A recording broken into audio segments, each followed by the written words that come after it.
বৈযোগচিত্র বৈচিত্র্যে আপনাদের পড়ে শোনাচ্ছি এডওয়ার্ড সাইদের বিখ্যাত বই ওরিয়েন্টালিজম। এই বইটির আজ দ্বিতীয় অধ্যায় শুরু করব। এই অধ্যায়ের শিরোনাম প্রাচ্যতাত্ত্বিক কাঠামো ও কাঠামো পুনর্গঠন। এখন থেকে প্রায় ৪৫ বছর পূর্বে যখন নকিব আল আশরাফ বা নবীর বংশধরগণের প্রধান ওমর বিয়ে করেন, তখন মিছিলের একেবারে অগ্রভাগে হেঁটে যাচ্ছিল এক তরুণ। তার তলপেট কাটা, সেদিক দিয়ে তার নাড়ি ভুঁড়ির বড় একটা অংশ বের করে এনে সে নিজেই রূপোর থালায় করে বহন করে নিয়ে যাচ্ছিল। মিছিল শেষ হওয়ার পর ওগুলো সে যথাস্থানে স্থাপন করে। তার বোকাসুলভ ও রুচিগর্হিত এ কাজের পরিণামে সুস্থ হতে অনেক দিন ধরে তাকে বিছানায় পড়ে থাকতে হয়। Edward William Lane, An Account of the Manners and Customs of the Modern Egyptian। দ্বিতীয় অধ্যায়ের প্রথম ভাগ শুরু করছি। এর শিরোনাম নতুন টানা সীমান্ত, পুনঃসংজ্ঞায়িত বিষয়াবলী ও অসম্প্রদায়ীকৃত ধর্ম।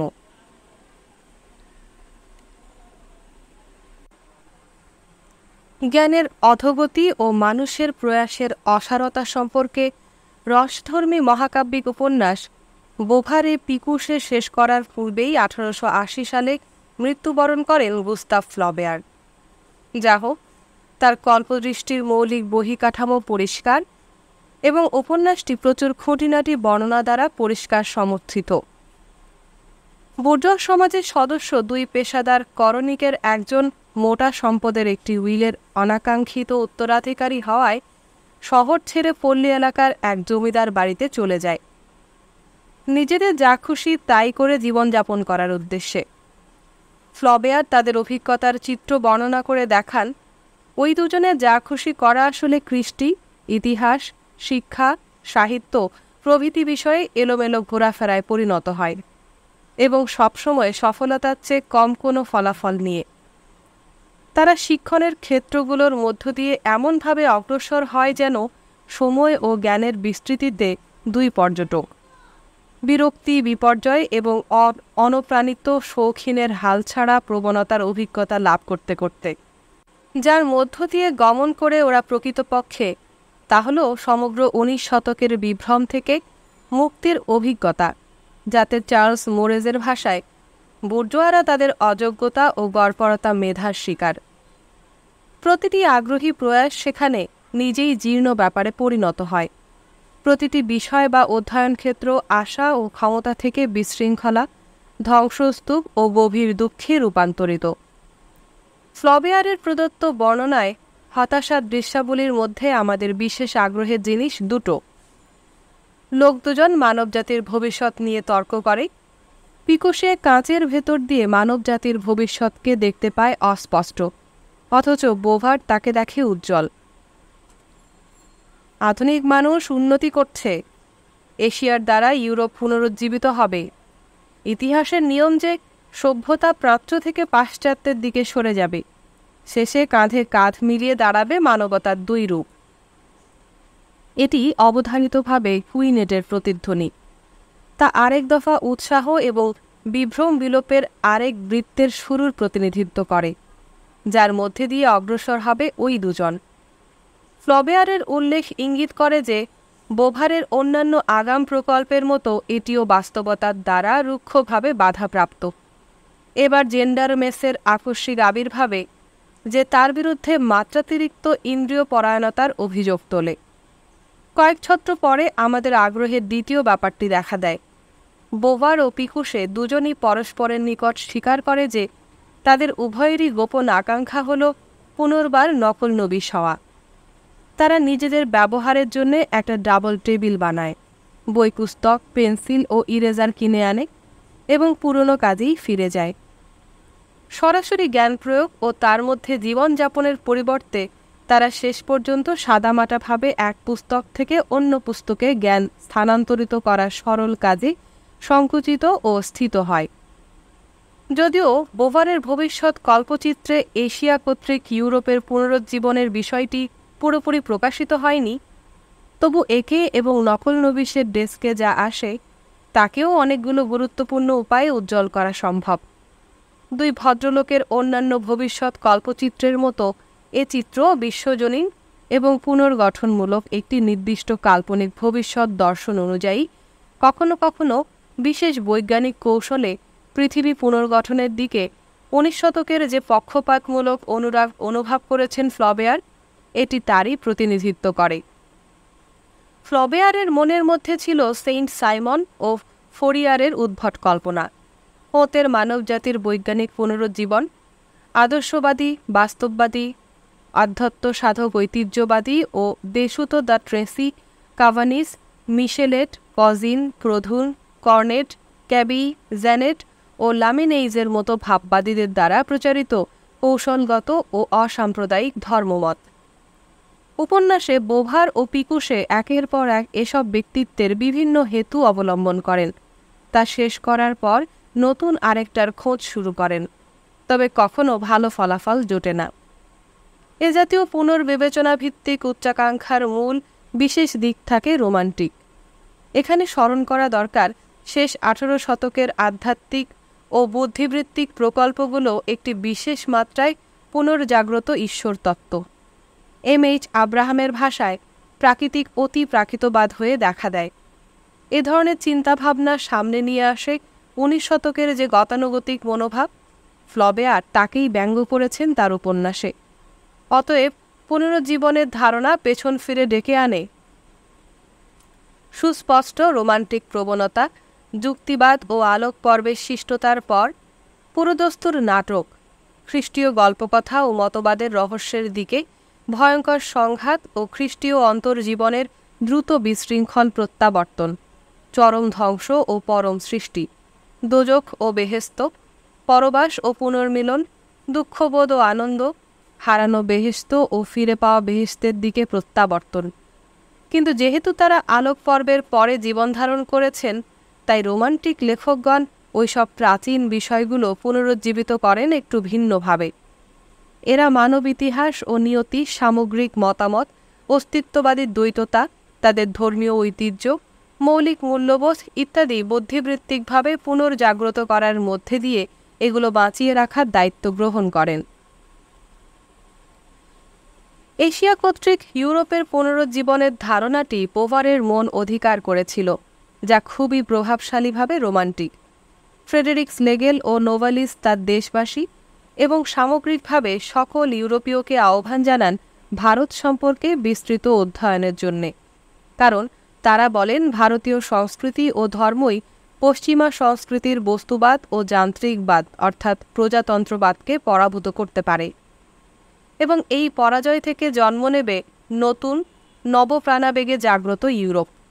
মৃত্যু, পুনর্জন্ম, সংশোধন প্রভৃতি বাইবেলীয় বিষয়ও এ পরামর্শে উপস্থিত। এছাড়া রোমান্টিক সাম্যবাদী প্রকল্প কোনো সাধারণ প্রবণতার তুচ্ছ উদাহরণ মাত্র নয়, এবং এটি প্রবণতার শক্তিশালী গঠনকারক, যা সুন্দরভাবে দেখিয়েছেন রেমন্ড স্কোয়াব লা রেনেসা ওরিয়েন্টাল গ্রন্থে। কিন্তু এশিয়া নিজে জরুরি ব্যাপার নয়, জরুরি হলো আধুনিক ইউরোপ কর্তৃক এশিয়াকে ব্যবহার করার ব্যাপারটা। স্লেগেল বা ফ্রাঞ্চ বপের মতো যেই কোনো প্রাচ্য ভাষায় দক্ষতা অর্জন করে, সেই পরিণত হয় আধ্যাত্মিক গুরু, অভিযানকারী নাইটে, যে ইউরোপে নিয়ে আসবে হারিয়ে যাওয়া পবিত্র মিশনের বোধ। ফ্লবেয়ার কর্তৃক চিত্রিত পরবর্তীকালের অসাম্প্রদায়িক ধর্মমত ওই বোধই বহন করেছে 19 শতকে। স্লেগেল, ওয়ার্ডসওয়ার্থ ও শাতব্রোচ্চে কিছু কম যাননি। অগাস্ট কোঁতে, বোভারের মতোই তিনি ছিলেন অসাম্প্রদায়িক উত্তর আলোক পর্ব মিথের প্রতি আসক্ত, যার বহিরেখা নির্ভুলভাবেই খ্রিস্টীয়। বোভার ও পিকুশেকে শুরু থেকে নিম্নমানের সমাপ্তি পর্যন্ত হাস্যকরভাবে পুনর্বিবেচনার ধারণার মধ্যে দিয়ে অগ্রসর হতে দিয়ে ফ্লবেয়ার আসলে দৃষ্টি আকর্ষণ করেছেন স্বাভাবিক মানবিক ত্রুটির প্রতি। তিনি পরিষ্কারে দেখতে পান যে এশিয়া কর্তৃক উজ্জীবিত ইউরোপের আড়ালে ঘাপটি মেরে আছে গুপ্ত ও অত্যন্ত ক্ষতিকর আত্ম অহমিকা, এক বিশাল ভৌগোলিক উপনিবেশের সাথে লেনদেন করা এবং একে ব্যবস্থাপনযোগ্য সত্তায় রূপান্তরিত করার উদ্দেশ্যে কল্পদৃষ্টিভিত্তিক কৌশল ছাড়া ইউরোপ বা এশিয়া আর কিছুই নয়। অতএব ইউরোপ ও এশিয়া হলো আমাদের ইউরোপ, আমাদের এশিয়া। শোপেনহাওয়ারের ভাষায় আমাদের ইচ্ছা ও প্রতিনিধিত্ব। ইতিহাসের নিয়ম বাস্তবে ঐতিহাসিকের নিয়ম। ঠিক যেমন মানবতার দুই রূপ প্রকৃত বাস্তবতার প্রতি ততটা দৃষ্টি আকর্ষণ করে না যতটা করে মানব সৃষ্ট পার্থক্যকে অলঙ্ঘনীয় করার ব্যাপারে ইউরোপের ক্ষমতার প্রতি। শেষে কাঁধে কাঁধ মিলিয়ে দাঁড়াবে এই বাক্যাংশটির শেষ অংশের ক্ষেত্রে বলা যায়, ওখানে ফ্লবেয়ার ব্যঙ্গ করেছেন বাস্তবতার সাথে বিজ্ঞানের উল্লসিত একাত্মতাকে। এ হলো সেই বিজ্ঞান যা মানবীয় সত্তাকে ব্যবচ্ছেদ করে গুলিয়ে ফেলে, যেন তা কোনো নিশ্চল বস্তু। কিন্তু তিনি বিজ্ঞানকে ব্যঙ্গ করেছেন অত্যুৎসাহী ইউরোপীয় বিজ্ঞানকে, যার বিজয় তালিকায় অন্তর্ভুক্ত করা হয়েছে ব্যর্থ বিপ্লব, যুদ্ধ, দমন এবং কুইকজোটীয় ধরনে বিরাট বিরাট কেতাবি কল্পচিন্তা তরিতে কাজে নামিয়ে দেওয়ার অশিক্ষণীয় আকাঙ্ক্ষাকে।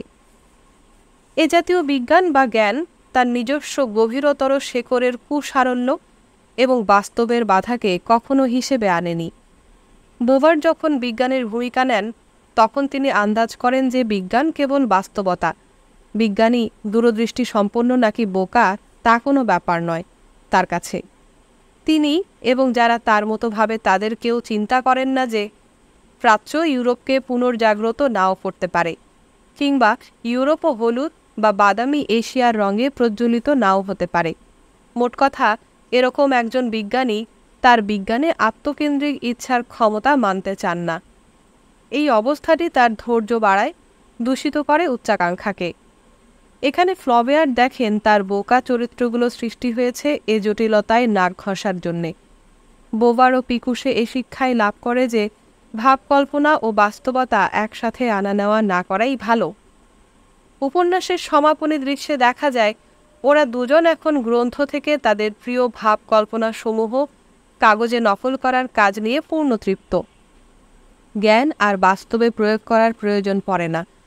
জ্ঞান হলো যা এক গ্রন্থ থেকে অন্য গ্রন্থে নিঃশব্দে মন্তব্য ছাড়া স্থানান্তরিত।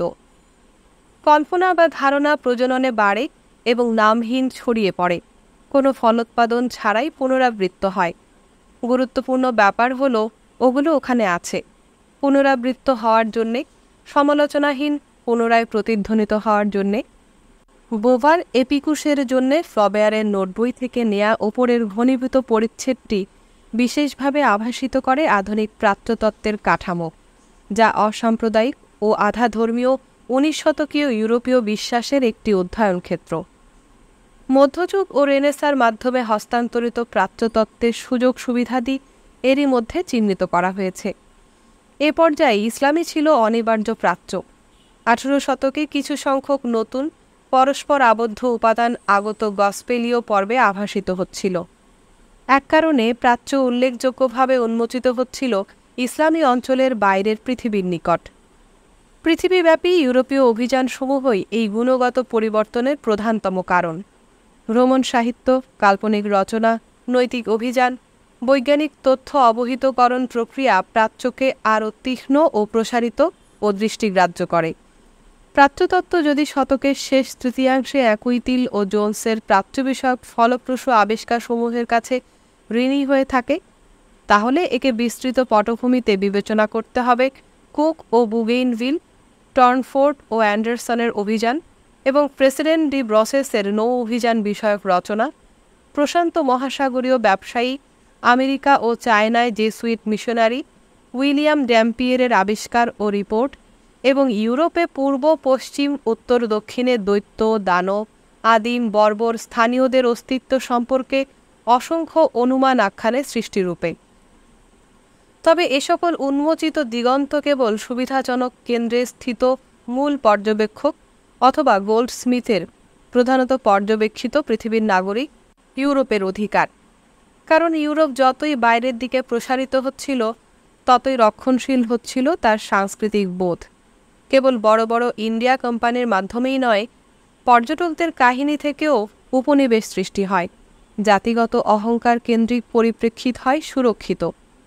কেবল পর্যটক ও আবিষ্কারকরাই নয়, ঐতিহাসিকরাও বিচ্ছিন্ন ও অজানার প্রতি আরেকটি জ্ঞানাহরণযোগ্য দৃষ্টিভঙ্গি প্ররোচিত করে।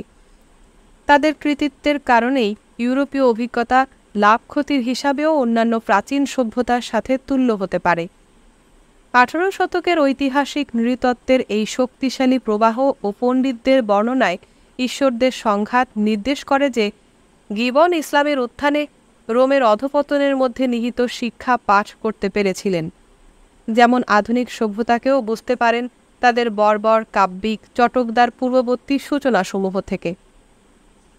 অথচ রেনেসার ইতিহাসকারেরা কঠোর দৃষ্টিকোণ থেকে প্রাচ্যকে শত্রু জ্ঞান করেন, বিশেষত যারা 18 শতকে কিছুটা বিচ্ছিন্ন থেকে প্রাচ্যের বস্তু বিষয়াদি নিয়ে কাজ করতে গিয়ে প্রাচ্যের উদ্ভটের অভিজ্ঞতা লাভ করেছেন। এর কারণ সম্ভবত এই যে এর ফলে নিজেদেরকে ভালো করে জানার সুযোগ পায় ইউরোপীয়রা। জর্জ সেলেসের কোরআন অনুবাদ এবং সংযোজিত প্রাথমিক আলোচনা এ পরিবর্তনের পরিষ্কার চিত্র তুলে ধরে। তার পূর্বসূরিদের মতো না করে সেলেস আরব ইতিহাস বিচারের চেষ্টা করেন আরব উৎসের আলোকে। এছাড়া তিনি পবিত্র গ্রন্থের মুসলিম ভাষ্যকারদেরকে নিজেদের কথা বলারও সুযোগ দেন। আসলে গোটা 18 শতকে কেবল সেলেসের সরল তুলনা প্রক্রিয়াই তুলনামূলক অধ্যয়নের আদি ধাপ। ভাষাতত্ত্ব, শরীর সংস্থানবিদ্যা, আইন ও বিচার, ধর্মতত্ত্ব, যা 19 শতকের তুলনামূলক পদ্ধতিতে প্রেরণার উৎসে পরিণত হয়। কিছু সংখ্যক চিন্তাবিদদের ঝোঁক ছিল তুলনামূলক আলোচনা এবং এর মধ্যে দিয়ে পেরু থেকে চীন পর্যন্ত মানবজাতিকে ন্যায়সঙ্গতভাবে পর্যবেক্ষণের পরিবর্তে সহানুভূতির সাথে চিহ্নিতকরণের প্রতি। আমরা এখন যাকে হিস্টোরিসিজম বলি তা 18 শতকের ধারণা। ভিকো, হার্ডার, হামনি ও অন্যান্যরা বিশ্বাস করতেন প্রতিটি সংস্কৃতি উপাদানের দিক থেকে ও অভ্যন্তরীণভাবে সংশক্তি সম্পন্ন, একরকম প্রেরণা, বুদ্ধিবৃত্তিক শক্তি ও ভাবাদর্শ দ্বারা স্থূতবদ্ধ। ঐতিহাসিক সহানুভূতি লালন করলেই একজন বহিরাগতের পক্ষে ওই প্রাণশক্তি বা ভাবাদর্শের ভেতরে প্রবেশ সম্ভব। তাই হার্ডারের গ্রন্থ আইডিন জুর ফিলোসফি দের গেস্টিতে দের মেনসেড 1784 থেকে 1791, এটা হয়ে ওঠে বিভিন্ন সংস্কৃতির মনোরম চিত্রবৎ প্রদর্শনী। তার প্রতিটিতে প্রবেশ করা হয়েছে বিরোধাত্মক সৃজনশীল মনোভাব নিয়ে। প্রতিটি কেবল সেই পর্যবেক্ষকের পক্ষেই প্রবেশযোগ্য যিনি তার সংস্কার ত্যাগ করেছেন। হার্ডার ও অন্যান্যদের প্রভাবে জনপ্রিয় ও বহুত্ববাদী ইতিহাস বোধে উদ্বুদ্ধ যে কেউ পশ্চিম ও ইসলামের মাঝখানে দাঁড় করানো মতবাদের দেয়ালটি অমান্য করতে পারেন এবং প্রাচ্যের সাথে তার নিজের সম্পর্কের অনেক লুকায়িত উপাদান প্রত্যক্ষ করতে পারেন। সহানুভূতির সাথে চিহ্নিতকরণের বিখ্যাত উদাহরণ নেপোলিয়ন নিজেই। আরেক উদাহরণ মোজার্ট, দি ম্যাজিক ফ্লুট ও অ্যাবডাকশন ফ্রম দি সেরিগ্লিওতে প্রাচ্যে সহজ মানবতাবাদের বিকাশ চিহ্নিত করা যায়।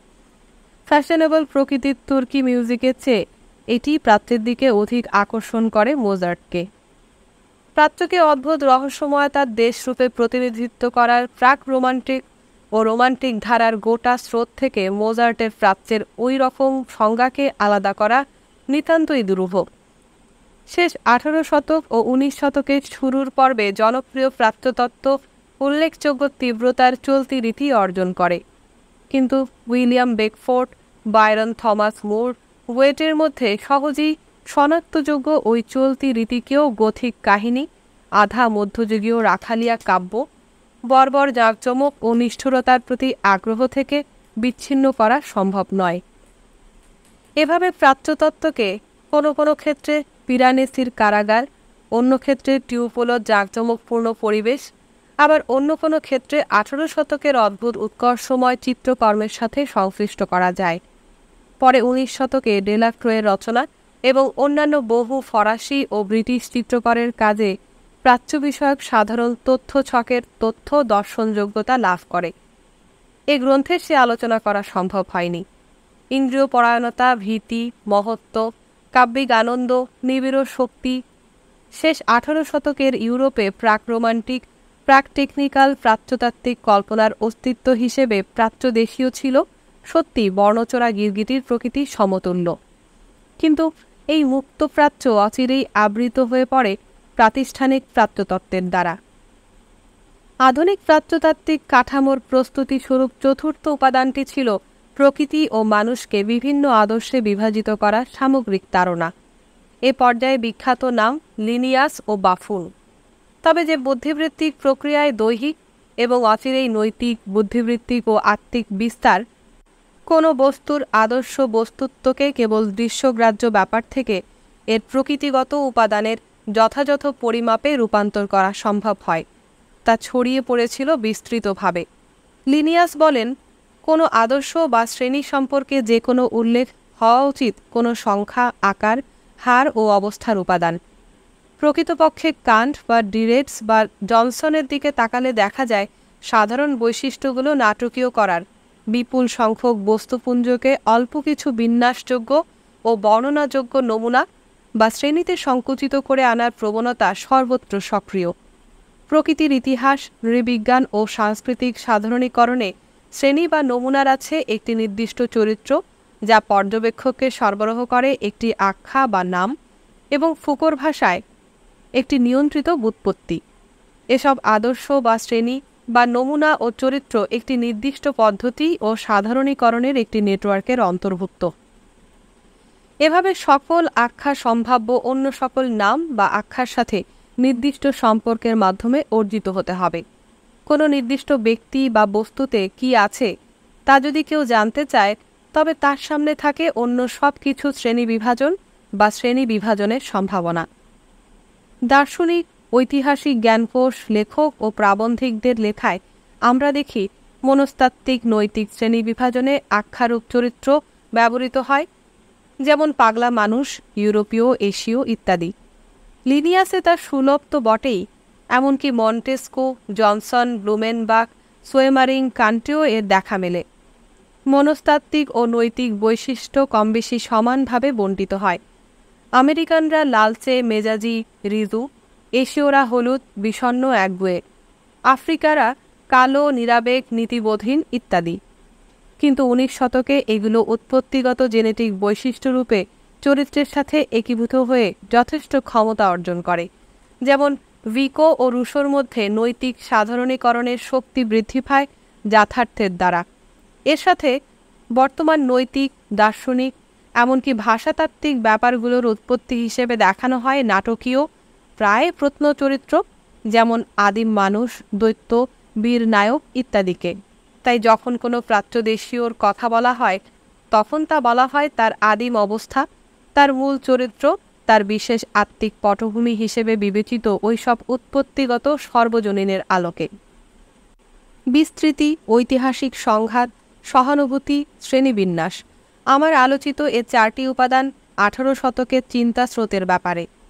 এগুলোর উপস্থিতির ওপরই নির্ভর করে আধুনিক প্রাচ্যতত্ত্বের বুদ্ধিবৃত্তিক ও প্রাতিষ্ঠানিক কাঠামো। আমরা এখন দেখাব যে এগুলো ছাড়া প্রাচ্যতত্ত্ব সম্ভব হতো না। এর আগে সামগ্রিকভাবে প্রাচ্য, বিশেষভাবে ইসলাম, পশ্চিমা খ্রিস্টীয় সমাজে সংকীর্ণ ধর্মীয় দৃষ্টিকোণের বিচার বিবেচনায় বন্দী ছিল। এই সংকীর্ণতা থেকে প্রাচ্যের মুক্তির ক্ষেত্রেও ওইসব উপাদান ভূমিকা রেখেছে। অন্য কথায়, আধুনিক প্রাচ্যতত্ত্ব বিকশিত হয়েছে 18 শতকের ইউরোপীয় সংস্কৃতির বিসাম্প্রদায়িকীকরণের মধ্যে দিয়ে। 1. প্রাচ্যতত্ত্ব ভৌগোলিকভাবে আরও পূবের দিকে এবং জাগতিকভাবে আরও অতীতের দিকে সরে যাওয়ায় তার প্রাচীন কাঠামো উল্লেখযোগ্যভাবে ক্ষতিগ্রস্ত হয়, এমনকি লুপ্ত হয়ে যায়। তথ্যসূত্র হিসেবে এখন আর সংযত ক্যালেন্ডার ও ম্যাপ সমৃদ্ধ ইহুদি ও খ্রিস্টান ধর্ম নয়, বরং ইন্ডিয়া, চীন, জাপান, সুমেরু, বৌদ্ধ ধর্ম, সংস্কৃত, জোরোস্ট্রিয়ানবাদ ও মনু প্রভৃতি উল্লেখিত হয়। 2. ইতিহাস নিজে পূর্বের চেয়েও বিপ্লবাত্মক হয়ে ওঠায় অ-ইউরোপীয় ও অখ্রিস্টান ইহুদি সংস্কৃতির সাথে লেনদেন করার ক্ষমতা বৃদ্ধি পায়। ইউরোপকে আরও ভালোভাবে উপলব্ধির অর্থ হল ইউরোপ ও তার প্রবেশ অযোগ্য পার্থিব ও সাংস্কৃতিক সীমান্তসমূহের মধ্যকার উদ্দেশ্যমূলক সম্পর্ক অনুধাবন করা। এক অর্থে জন অফ সেগোভিয়ার সম্মেলনের ধারণা বাস্তবিত হয়ে যায়, তবে সম্পূর্ণ অসাম্প্রদায়িকভাবে। গিবন অবশ্য মোহাম্মদকে ঐতিহাসিক ব্যক্তিত্ব হিসেবে গ্রহণ করতে সক্ষম হন। গিবনের মোহাম্মদ ইউরোপকে প্রভাবিত করেন, তবে জাদু ও ভণ্ড ভবিষ্যৎদ্রষ্টা শয়তান দুর্বৃত্তরূপে নয়। 3.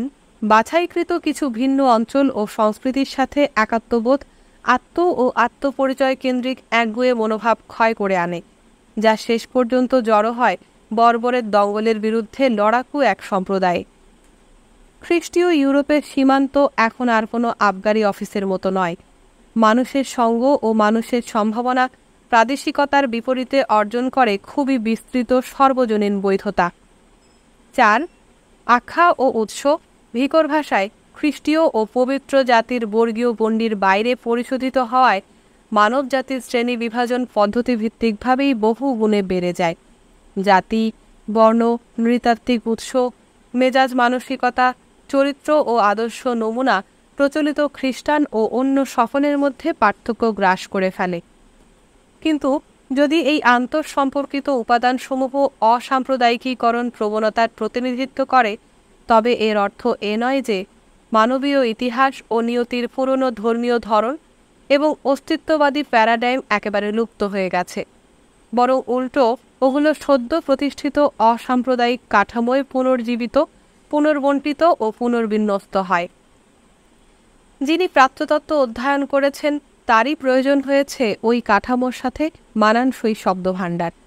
তবে প্রাচ্যতত্ত্ব যদি ওই শব্দভাণ্ডার, ধারণাগুচ্ছ এবং কৌশল সরবরাহ করে থাকে, তাহলে তার কারণ এই যে 18 শতকের শেষ থেকে প্রাচ্যতত্ত্ব ছিল ওই শব্দভাণ্ডার, ধারণাগুচ্ছ ও কৌশলী, এবং এ তত্ত্ব যুগে তাইই করবে। প্রাচ্যতত্ত্ব তার ডিসকোর্সে ধরে রাখে একটি অবিচ্যুত স্রোত, একটি পুনর্গঠিত ধর্মীয় তাড়না, প্রাকৃতায়িত অতিপ্রাকৃত আবহ। আমি দেখানোর চেষ্টা করব প্রাচ্যতত্ত্বের এই তাড়নার বাস প্রাচ্যতাত্ত্বিকের আত্মধারণা, প্রাচ্য সম্পর্কিত ধারণা ও তার রীতিনীতি সম্পর্কিত উপলব্ধিতে। আধুনিক প্রাচ্যতাত্ত্বিক মনে করেন তিনি প্রাচ্যকে অস্পষ্টতা, বিচ্ছিন্নতা ও অচেনা অবস্থা থেকে উদ্ধারের নায়ক। এগুলোর ওপর তিনি প্রয়োজনীয় গুরুত্ব আরোপ করেন। তার গবেষণা প্রাচ্যের হারানো ভাষা, এমনকি মানসিকতাও পুনর্গঠিত করে। যেমন রোসেটা স্টোন থেকে মিশরীয় হায়ারোগ্লিফিক লেখা পুনর্গঠিত করেন স্যাপোলিও। অভিধানবিদ্যা, ব্যাকরণ, অনুবাদ, সংস্কৃতির আর্থ-বিশ্লেষণ প্রভৃতি প্রাচ্যতাত্ত্বিক কৌশল প্রাচীন ধ্রুপদ প্রাচ্য এবং ভাষাতত্ত্ব, ইতিহাস, বাগ্মিতা, বিতর্কমূলক নীতিতত্ত্ব জাতীয় প্রথাগত জ্ঞান শাখা এই উভয়ের মূল্যবোধকেই পুনঃপ্রতিষ্ঠিত করে, পুনরায় তা ঘোষণা করে। কিন্তু এই প্রক্রিয়ায় দ্বান্দ্বিকভাবে পরিবর্তিত হয় প্রাচ্য ও প্রাচ্যতত্ত্ব, কারণ এগুলো তাদের আসল রূপে টিকতে পারত না। প্রাচ্যকে, এমনকি সচরাচর প্রাচ্যতাত্ত্বিকরা যে ধ্রুপদ প্রাচ্যকে অধ্যয়ন করেন, তাকেও আধুনিকায়িত করে বর্তমান সময়ে পুনঃপ্রতিষ্ঠিত করা হয়। প্রথাগত বিষয়গুলোকে নিয়ে আসা হয় সমকালীন সংস্কৃতিতে। উভয়ই বহন করে ক্ষমতার অনিবার্য ছাপ। প্রাচ্যকে পুনর্জন্ম প্রদানের, এমনকি সৃষ্টির ক্ষমতা, এবং নতুন বৈজ্ঞানিকভাবে অগ্রসর ভাষাতাত্ত্বিক ও নৃতাত্ত্বিক কৌশলসমূহে মিশে থাকা সাধারণীকরণের অপার ক্ষমতা। সংক্ষেপে, প্রাচ্যকে আধুনিকতার মধ্যে টেনে আনার পর অসাম্প্রদায়িক স্রষ্টা হিসেবে তার পদ্ধতি ও অবস্থানকে উদযাপন করতে পারেন প্রাচ্যতাত্ত্বিক। নতুন পৃথিবীর স্রষ্টা প্রাচ্যতাত্ত্বিক, একদা যেমন ঈশ্বর সৃষ্টি করেছিলেন পুরনো পৃথিবী, এই পদ্ধতিকে ব্যক্তি প্রাচ্যতাত্ত্বিকের জীবনকাল পার হয়ে পরবর্তী প্রজন্মেও আসতে হয় বলে তার পরম্পরার একটি অসাম্প্রদায়িক ভিত্তি থাকবে, যার বংশ পরম্পরা রক্তের সম্পর্ক নয়, এবং সর্বজনীন ডিসকোর্স একটি লাইব্রেরি, গৃহীত একগুচ্ছ ভাবাদর্শের ওপর প্রতিষ্ঠিত। ফ্লবেয়ার বুঝতে পেরেছিলেন প্রাচ্যতাত্ত্বিকরা একদা নফল নবিশ হয়ে উঠবে, বোভার ও পিকুশের মতো। কিন্তু প্রথম যুগে সিলভেস্ট্রা দি সেসি ও রেনানের সময় এরকম বিপদ স্পষ্ট ছিল না। আমার বক্তব্য এই যে আধুনিক প্রাচ্যতাত্ত্বিকের তত্ত্ব ও চর্চা, যা থেকে আধুনিক প্রাচ্যতত্ত্বের উদ্ভব, এগুলো কোনো আকস্মিক উদ্দেশ্যমুখী জ্ঞান নয়। একে অতীত থেকে চলে আসা কাঠামোগুচ্ছ হিসেবে বোঝা সম্ভব, যাকে অভিযোজিত, সংস্কারকৃত ও অসাম্প্রদায়িক চেহারা দেয়া হয় ভাষাতত্ত্বের মতো বিষয়ের সহায়তায়। এর বদলে সংশ্লিষ্ট বিষয়গুলোও খ্রিস্টীয় অতি প্রাকৃতবাদের বিকল্পরূপে বা সংস্করণ রূপে প্রাকৃতায়িত ও আধুনিক হয়। এই কাঠামোর সাথে খাপ খাইয়ে নেওয়া হয় নতুন রচনাগুচ্ছ ও ভাবাদর্শরূপী প্রাচ্যকে।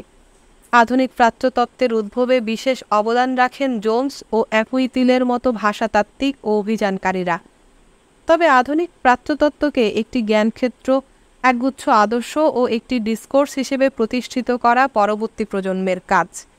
যদি নেপোলিয়নের অভিযানকে আধুনিক প্রাচ্যতত্ত্ব সম্ভব করে তোলার সূচনাকারী অভিজ্ঞতা হিসেবে বিচার করি, তাহলে এর উদ্বোধক নায়ক সেসি, রেনান ও লেইনকে অভিহিত করা যায় এই জ্ঞান ক্ষেত্রের নির্মাতা, একটি ঐতিহ্যের স্রষ্টা, প্রাচ্যতাত্ত্বিক ভ্রাতৃত্ববোধের পূর্বপুরুষ রূপে।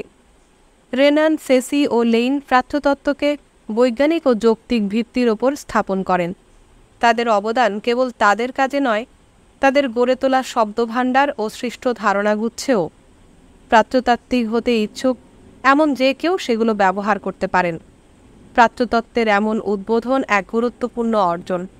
এটি বৈজ্ঞানিক শব্দভাণ্ডার সম্ভব করে তোলে, অস্পষ্টতা দূর করে প্রাচ্যকে বিশেষ ধরনের এক দ্যুতি দেয়। প্রাচ্যতাত্ত্বিককে প্রাচ্যের অভিভাবক স্থানীয় একটি অবস্থানে প্রতিষ্ঠিত করে। বিশেষ ধরনের পরস্পর সংসক্ত প্রাচ্যতাত্ত্বিক কাজের বৈধতা প্রদান করে। সাংস্কৃতিকভাবে ছড়িয়ে দেয় এক ধরনের আলোচনামূলক রীতি, যা এরপর থেকে প্রাচ্য বিষয়ক আলোচনার প্রাক শর্ত বলে বিবেচিত হয়। সবচেয়ে বড় কথা, উদ্বোধকদের কাজ কেটে ছেটে একটি অধ্যয়ন ক্ষেত্র ও একগুচ্ছ ভাবাদর্শ প্রতিষ্ঠিত করা হয়, যা পরে সৃষ্টি করে একটি প্রাচ্যতাত্ত্বিক পণ্ডিত সম্প্রদায়। একদিকে এই সম্প্রদায়ের পরম্পরা, ঐতিহ্য ও আকাঙ্ক্ষা প্রাচ্যতত্ত্বের অভ্যন্তরীণ ব্যাপার, আবার সর্বজনীন মর্যাদার প্রয়োজনে একই সাথে তা হয়ে ওঠে বাইরের ব্যাপারও। 19 শতকে ইউরোপ প্রাচ্যের ওপর যত বেশি আধিপত্য বিস্তার করে, প্রাচ্যতত্ত্ব অর্জন করে তত বেশি গণবিশ্বাস। যদি এই অর্জনে তার আসলত্ব হারিয়ে গিয়ে থাকে, তাহলে অবাক হওয়ার কিছু নেই, কারণ শুরু থেকে প্রাচ্যতত্ত্বের মূল সুরই হল পুনর্গঠন ও পুনরাবৃত্তি। একটি চূড়ান্ত পর্যবেক্ষণ, 18 শতকের শেষ ও 19 শতকের যেসব ব্যক্তিত্ব, ধারণা ও প্রতিষ্ঠান নিয়ে আমি কাজ করব, এই অধ্যায়ে তার সবচেয়ে ব্যাপক হারে ভূখণ্ড দখলের যুগের প্রথম পর্বের বিস্তৃত বিবরণ তার গুরুত্বপূর্ণ অংশ। প্রথম বিশ্বযুদ্ধের শেষে পৃথিবীর 85% ভূমি জুড়ে তার উপনিবেশ কায়েম করে ইউরোপ। এমন বললে ভুল হবে না যে আধুনিক প্রাচ্যতত্ত্ব সাম্রাজ্যবাদ ও উপনিবেশবাদেরই একটি দিক মাত্র। তবু এটুকু বললেই বলা শেষ হয় না, তা বলা প্রয়োজন বিশ্লেষণাত্মক ও ঐতিহাসিকভাবে।